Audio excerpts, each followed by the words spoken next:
Hey, welcome to another episode of the Get More Students podcast. Oh dear. Hey, welcome to another episode of the Get More Students podcast. I'm your host, Alex Asher, CEO of LearnCube. And I'm Herbert Gozer, founder of herbertgozer.com. Now, today we're being a lot more topical because it's getting warmer over here in Europe. I'm based here in London. And Herbert, you are? In Austria. And 32 degrees here today. So we got definitely just over here. Anyway, it's definitely not that here in London. We actually had rain this morning. And one of the reasons we bring that up is because we're going to talk about summer. And particularly, this topic is going to be on how to market your summer student program. So one of the reasons this came up, and this is not my specialty, so also a heads up that Herbert's going to lead this a little bit more. But really over here in Europe, at least, and I think it's very popular elsewhere as well, it's popular for students to travel to a destination location for some kind of course.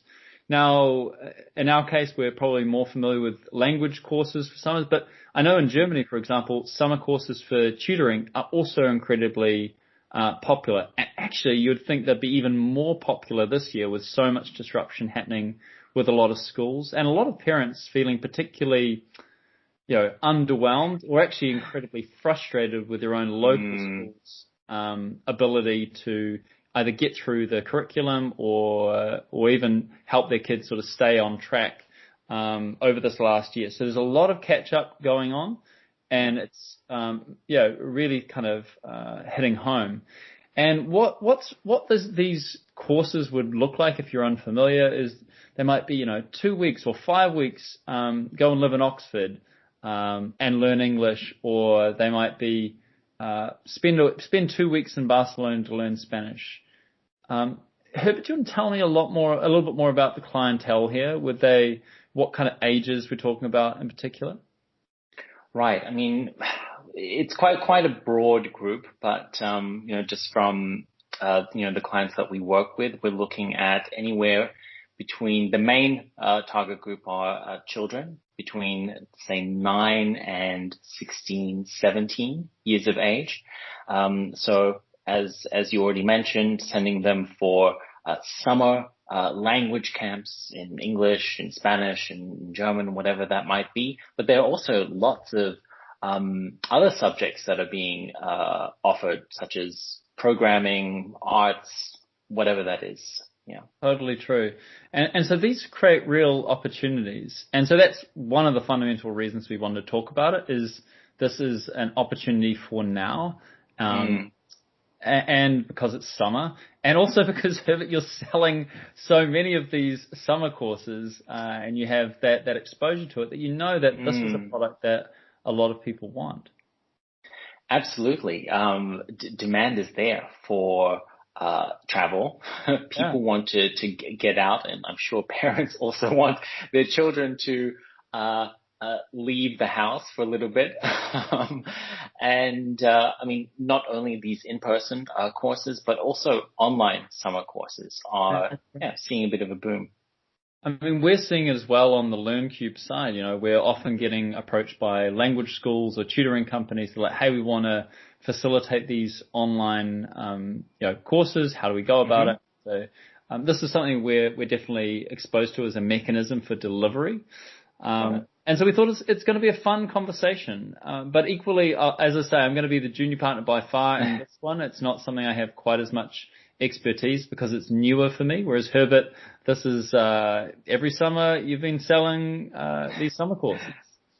Right, definitely. I mean, depending on the type of school, summer is either, peak season or it's a quiet, season. Yes. And so I think a lot of these, especially language travel schools, it's been difficult to plan, right? With all these travel restrictions and obviously planning ahead to book accommodation and activities and teachers and of course marketing these courses in advance to, get people to book. So a lot of logistical problems around that, especially in the first half of this year, of knowing whether or not these types of camps are going to take place in person. Yeah. So tell me a little bit about then. I mean, we kind of have an idea of what they. Actually, tell me what's the actual experience of an in-person summer camp? What does that look like? Well, again, very, very different, but usually it's 1 or 2 weeks. Mainly, student goes to a school overseas, for example, to learn English in, I don't know, Edinburgh, and they have English classes in the morning, and then usually a variety of activities in the afternoon. And yeah, they're kept busy. They get to know the cultural side and historical sides of the places that they visit. They're usually with a host family, perhaps. Yeah, that's kind of usually how a summer language camp, I would say, for 9 to 17-year-olds looks like. But there are summer programs for, say, adults, and you just book also 1 or 2 weeks at a school, an intensive course. Also language classes in the morning, and then usually the school organizes activities in the afternoon and the weekends to get together and meet new people. Yeah, so you've got these, and again, you're going to see a real split and diversity in this bunch. Why? Because each niche offers its new opportunities. That's really great. So then let's talk then about what are these students getting? Let's start with this 9 to sort of 17, 18-year-old sort of group. Why are they being sent, and who's this benefiting? Right. I mean, it's the student is benefiting. It's the experience, right? It's that cultural experience of going to a different country, kind of immersing themselves in the language with the local people. Yeah, I mean that's why they have been, and I mean still are very, very popular. Just in the last year, or 2020 and this year, have been a bit hampered and limited by all the travel restrictions. Yeah, and I imagine, and this is not too hard to imagine since it's been such a full-on year. I mean, what do parents get before COVID and even now during COVID is they get a bit of respite. I'm assuming, like they've got I mean, particularly we're talking. Let's start off with this bunch of kids between 9 and 18. They're getting them out of their hair, they're getting them out of home, and they're giving them something that they don't have to plan for. Like there's now, like, they've probably been absolutely bombarded with, like, how do I come up with things for my child to do, keep them active, keep them progressing, keep up their development. I mean, personal development is very important for parents for their kids, right? So they're constantly worried that they're not giving their kid kind of opportunities. So there's this whole kind of psychology, I imagine, that's sort of been built up around that. But then also, because this has been such an what do you call it? A very engaged period. Like, parents have previously been able to pass all of this activity generation to schools, and that hasn't happened this last year. They've had to be incredibly involved in every part, not just the academic side, but also the social side and providing opportunities and activities. So I imagine there's a real hot button right now, and the major demand factor is also parents getting a break and having a sense of, my kid is looked after for this particular period of time, which must be hugely relieving, I think, if it can take place. Exactly. That's why there's such a huge demand at the moment. But obviously you need to package your programs correctly, just because there are so many things to think about now than pre-COVID. And we can kind of talk about, because we're going to talk about in-person summer courses, and we're also going to talk about online summer courses, because there's opportunities in both. And we're going to talk, starting off though with, what are some of the, I think we hit on the major trend that's driving this demand in summer courses, which is parent fatigue probably, and also an inherent wish for them to offer new opportunities to their kids. What are some of the other trends that you think are coming into play with the summer courses for this year, 2021? Well, I mean, to be honest, the camps are pretty much just trying to think of some concrete examples. Pretty much as they were prior to COVID, with the structure of the camps, with the lessons, cultural activities, maybe workshops or things like that for the students. And so I guess in terms of the program of the summer camp, nothing's changed too much. They've just had to adapt with, the current restrictions, which are changing all the time. And then of course these online summer camps, as what we like to call it, have popped up and are taking, some market share away from those in-person camps for maybe parents or people who are not certain yet of traveling or aren't allowed to travel because of travel restrictions. But surely it also offers a huge opportunity as well for all of that market, just like there is a market in language education, of people that the idea of travel is just hugely expensive anyway. Now you've got an online option that wasn't really there before because no one felt that there was any demand. Suddenly you've got a price point that people can actually afford for a much bigger part of the world. And if it's positioned right, it is lower cost. It is totally different to an in-person summer camp, but it can offer different advantages and maybe hit different pain points. So as an example, an in-person summer camp is, I don't see my kid for as long as the course exists. Whereas an online summer camp can be like for 3 to 4 hours a day.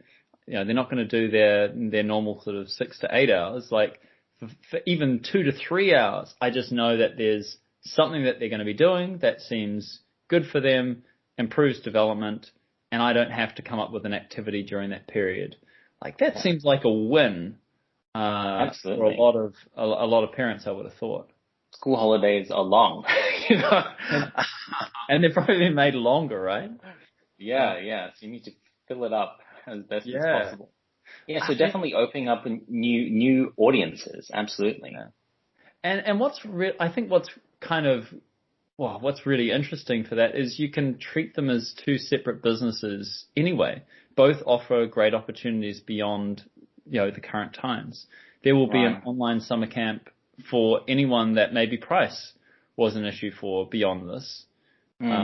So assuming that people weren't worried about price, then I think people would choose an in-person summer camp compared to an online summer camp if they actually properly want their child to be out of their hair for a particular period of time. Because, they're staying in a safe environment, all of those things, right? But beyond this, you do have, as I say, this whole new audience that now could have, and something quite flexible, right? Like, even when you think about, I know a lot of people that are trying to plan their holidays and haven't booked anything because it's too hard to figure out whether they're going to go or not. If you've got an online course program that your child can be, they can still do that wherever you end up being able to get to from a holiday. If you stay at home, it's not fun, but at least I've got a program sorted. If I do go away, well, then they can still do it while we're in whatever that other location is. I've got 3 to 4 hours that I know that they're doing X. So that's, that predictability I think is incredibly attractive for a lot of people. Definitely. I agree. Something else that we've been seeing is that if people are not planning ahead, it's difficult to plan ahead at the moment, especially if you're traveling. And so people are making last minute decisions, booking now for a week's time for their child to attend a summer camp. So it's not too late. No, that's the amazing to start promoting a summer camp because everything is very last minute, this summer. One of the other things, so all of these sorts of trends are really fascinating because you get these strange feedback loops. And one of those feedback loops, I imagine, and I'm very exposed to it with LearnCube and, a lot of physical language teachers have lost their employment. But they're looking for work. And even if the summer camp isn't sure this is an in-person one, for example, even if it's not sure that it's going to go ahead, I think there would be a lot of teachers that would still put their hand up to be like, hey, if it does go ahead, I'm in. And if it doesn't go ahead, there's that possibility too. And I think that's up to the logistics of the school to kind of manage. Yeah, definitely. The point here is that there's a surplus of teachers that can be a lot more flexible. Like before, you would have had to have locked in all of your teachers months ago. Definitely. Whereas now you could, even if you wanted to create a summer course, you could do that with relatively short notice because a lot of the pieces are fluid and open to that flexibility. And online even more so. Yeah. Yeah, good point. And again, it's not too late to start a summer program promotion. Yeah. So let's then talk about how to succeed. And I think we should start with how to succeed before COVID. And I think we should look at what does COVID change, if anything, to succeed in today's current climate. So let's start with that, Herbert.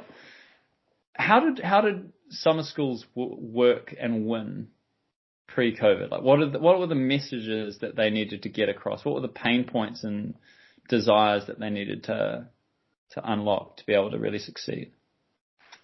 I think it was definitely kind of the overall experience. I mean, not just the academic experience, which of course needs to be top notch, but accommodation and the extracurricular activities and everything surrounding that. The things that weren't really that important were, cancellation policies and, how flexible things can be. That just really wasn't an issue back then, which it is now. And so you were really trying to promote this complete program, that touches on kind of all of those, points. When I've looked at the websites that are currently selling summer schools, the first thing that they do is they have lots of great imagery that really expresses kind of the sensations and the feelings that the students will feel. Because my impression is this, Herbert, is that parents superimpose their faces on whatever those students, right? So happy student face is like happy parent face. Exactly. And when you sort of see people exploring, that those are the kinds of images and feelings that students and parents want to get across. It's about discovery, self-development, confidence, social engagement. All of those are sort of like those are just the things I can kind of pick out.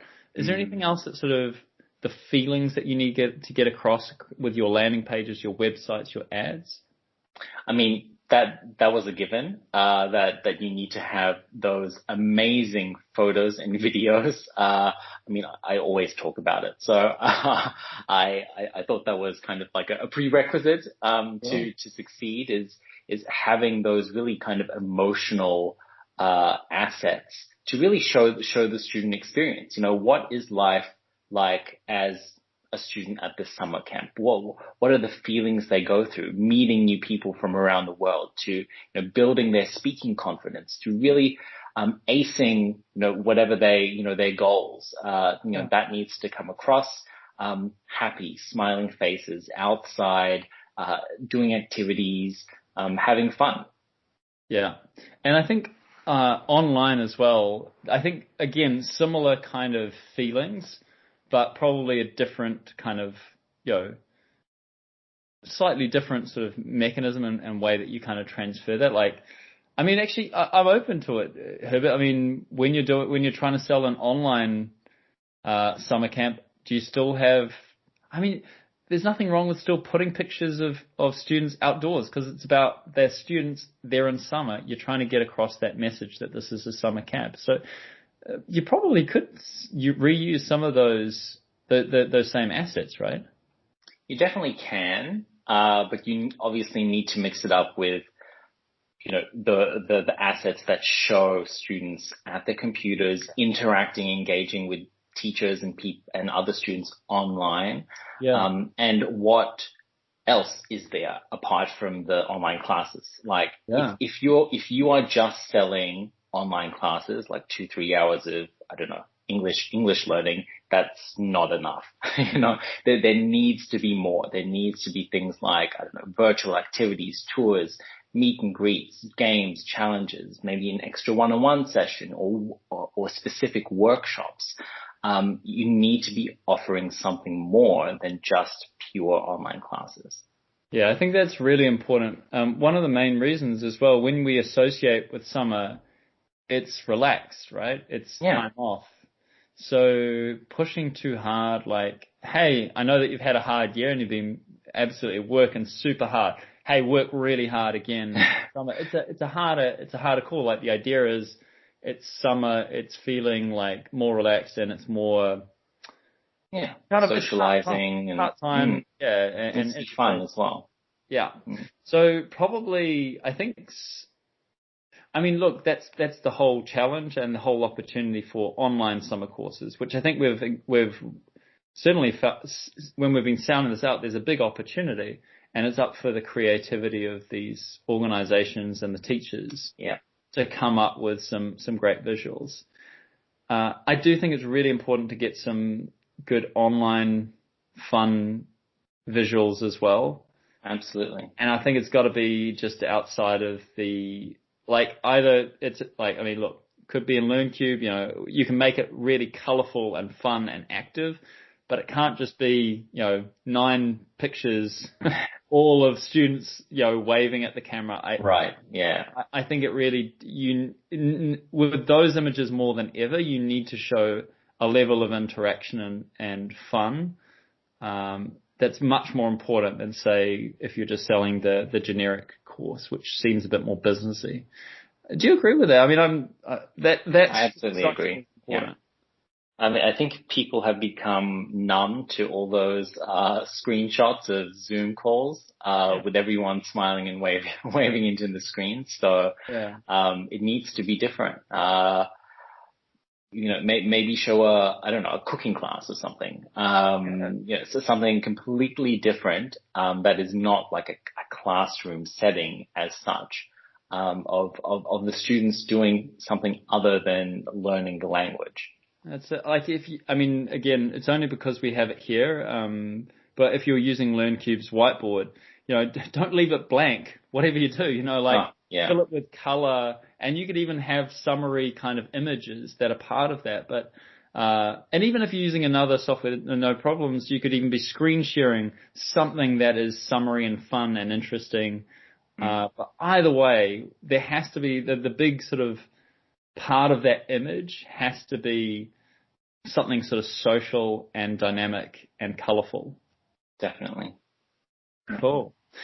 So one of the things that we talked a lot about before this, I found it really fascinating, is just also objection handling. Now, there's a whole bunch of normal objections that you're going to have to get across with a summer camp. There's usually, because it's a longer course and more intensive, there's sometimes a price kind of objection that you need to go. So let's just put that one side. Let's talk about what are the objections you need to handle now during COVID to be able to succeed with your summer camp. Right. Obviously security, confidence in booking, safety, and also flexibility, right? So, that's super important for parents. They don't want any more stress or issues when they're booking this course. They want to know, okay, I book it and then I don't have any more headaches, right? That's the whole point of them booking it.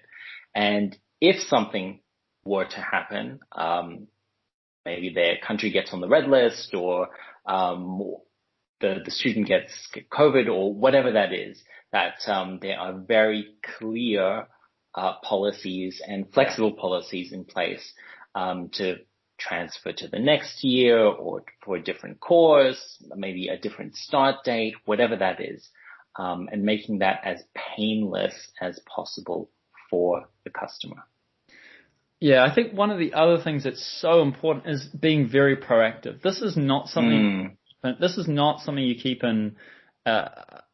Like the small print. This is not something you put in the terms and conditions. This is something that's pretty much at the same, like just past all of the great positive images. It's like the section on, hey, I know that you've got all of these objections and you're fretting out and you're worried about all of these things.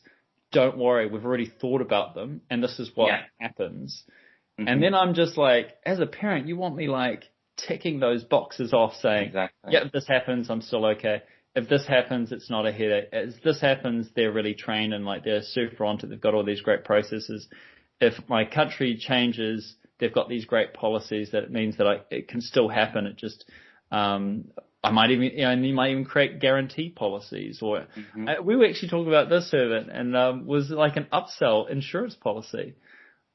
Yeah, definitely. An insurance policy or even, I know of a company selling quarantine packages. You can upsell and if you come from like say a country where you need to go into quarantine, they have a homestay family ready for you, all within the guidelines and the safety guidelines, and they will pick you up, and it's basically a headache-free experience, even if you need to go into quarantine. So, some companies are being quite innovative with that.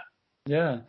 One of the things that we thought of as well was that parents are typically going to be a lot more conservative, right? They've got the most to lose. They've got a child that invested that child's entire life in. So it's a pretty big responsibility to pass to another to look after, particularly depending on the age of the kid, the more sense of vulnerability there is in that child.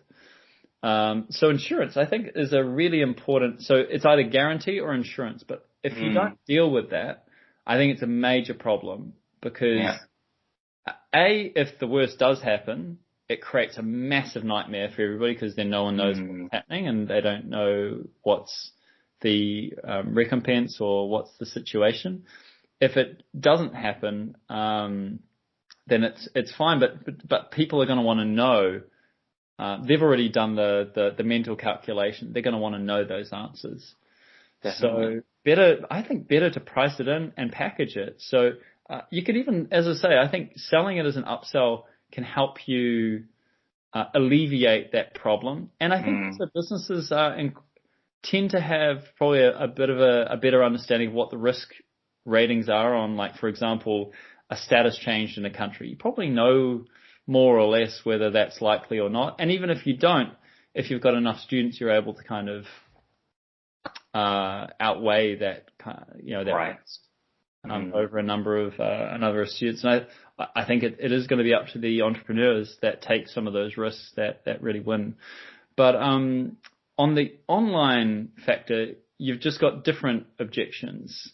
So you're not going to have the same security or in terms of COVID, but you're going to need to deal with the other objections. It could be security in general, like, hey, is my child going to be safe online? That's going to be a big one. So you're going to have your data policies like really dialed and know exactly how you're going to protect students from, cyberbullying is just as big a problem in summer camps, I imagine, as it is anywhere. Absolutely. So you're going to need to have some policies and processes in place that make that feel like you've already thought about it. You've got these great kind of processes to make sure that, don't worry, your kid's safe with us. So that's the main message that I think we're trying to get across. And it's up to the schools to kind of come up with the assets and those that messaging to kind of get that across. Exactly. Yeah. I think it's a great opportunity for schools that perhaps previously haven't had a summer program. Both online, in person, demand is there. You just really need to package your offer attractively and also get those assets, as you said, to build confidence with parents. Brilliant. One of the other things that strikes me as a major win with this is the course, so LearnCube, we deal with a lot of online language education and tutoring, and a lot of that is sold, in terms of classes, and those classes are typically, they're not like 8 hours a day kind of sessions. But when you're selling a camp, you really are selling a big volume of education, which means that your price point is much higher, and you can do a lot of really interesting things with a much higher value product. So instead of worrying if you can sell your $100 to $200 value product, you're able to sell this $1,000, $5,000 product. So you're going to have different processes as well to deal with that. So definitely, if you're dealing with a higher value product, you're going to need to have some sales. I'm almost sure you're going to have some level of human interaction, unless you've got absolutely everything dialed on that website. Yeah. What's your experience with this, Herbert? Definitely. I mean, if you're talking about thousands, then there has to be some level of human interaction, especially if it's an in-person course. I mean, online courses, you could probably get away with up to 1,000 without any human interaction, but everything needs to be like on point. Yeah. From the website, your testimonials, your assets, the booking process, everything. Yeah, probably if you're new to this, having human interaction would be, I think, quite important. So don't try and hide that, because if people can't get in touch with you, you probably haven't nailed all of your messaging because you haven't done it for multiple years. Exactly. You don't want to lose that connection with the parent because they've looked at it, they haven't found their answers, so they're off to a website that can tell them. So I think probably the big call to action then is like, what would you call it? And what's the language that's used? Like consultation, or what do you? Yeah, a free consultation, a free call, whatever that is. Just a contact us. You could even have it via some sort of messaging software or chatbot. It doesn't need to be by phone. A callback, and anything like that. You want to be able to speak to your potential customers to see what their concerns, what their objections are, so that you can make changes to your messaging, to your offer, to your website and landing pages. To minimize then contact in the future. Yeah, that makes a lot of sense. So that's what we've kind of gone through quite a lot today, and actually I found this a really energizing episode because again it's a bit newer for me, and I think, to be fair, online summer camps, maybe they started last year, but it's a newer phenomenon. Like it wasn't a mainstream product. No, years in 2019, nope, no way. People would send their kids to an online summer camp. Yeah. So have some fun with it. We're really looking forward to hearing your creative ideas. The demand from what we're seeing is really there. The tools are there as well. So there's definitely the mechanism to do that online. And if you're doing it in person, brilliant as well. There's definitely an opportunity there. I think some people have all of the logistics really, really now. But remember, if you're doing in person, there's a huge amount of responsibility that goes with that. So I wouldn't underestimate that, but a great opportunity, and we're really looking forward to seeing how you'll go. So thank you for joining us for another episode of the Get More Students podcast. Again, in this, we hope we've promised, what we promised is to give insights, inspiration, and motivation to those of you that are running or marketing online language schools or tutoring businesses. We release a new episode each week, and we would love if you can hit that subscribe button now to keep us going, and also so that you'll get a shiny new episode each week. So thanks again, and we'll see you next time. See you in the next one.